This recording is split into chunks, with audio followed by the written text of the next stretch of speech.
Opa, primeiro vídeo aqui do canal, mostrando aqui meu quintal como está, certo?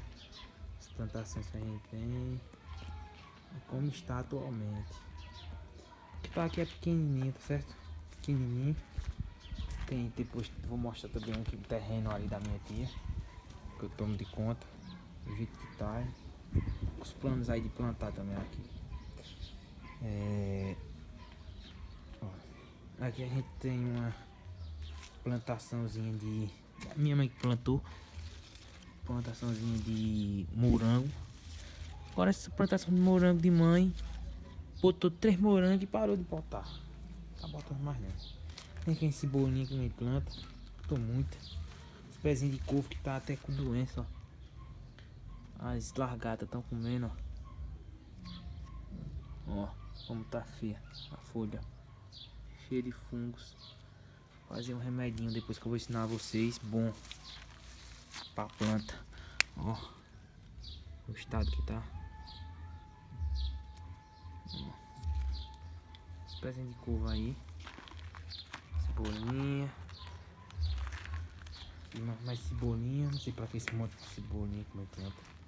Aqui um pé de quiabo agora. Você não tem ideia de quanto é velho esse pé de quiabo. E não para de botar não. Não para de botar não. Ó. Já tá vendo um novinho aqui, ó. Não para não. Esse aqui, ó. O grande caiu, eu cortei. Soltou de lado, ó. Já tá botando, ó. Já tá botando. Aqui tem um pé de maracujá. Outro pé de maracujá. Outro pé de quiabo aqui, ó. Aquele ali caiu o pé de quiabo. Aqui a gente tem um pezinho de feijão que nasceu aqui. Tá ali. E aqui foi esse lerãozinho, um lerãozinho de coentro que eu fiz.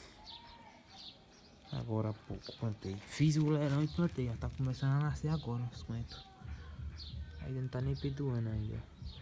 Tá parecendo que vai ficar falhado. Ó.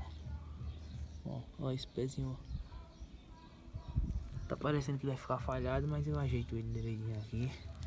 Depois vou mostrando aí o progresso aí a vocês. Um pezinho de capim santo, hortelã, tomate cereja. A gente não usa aqui muito. A gente não usa não.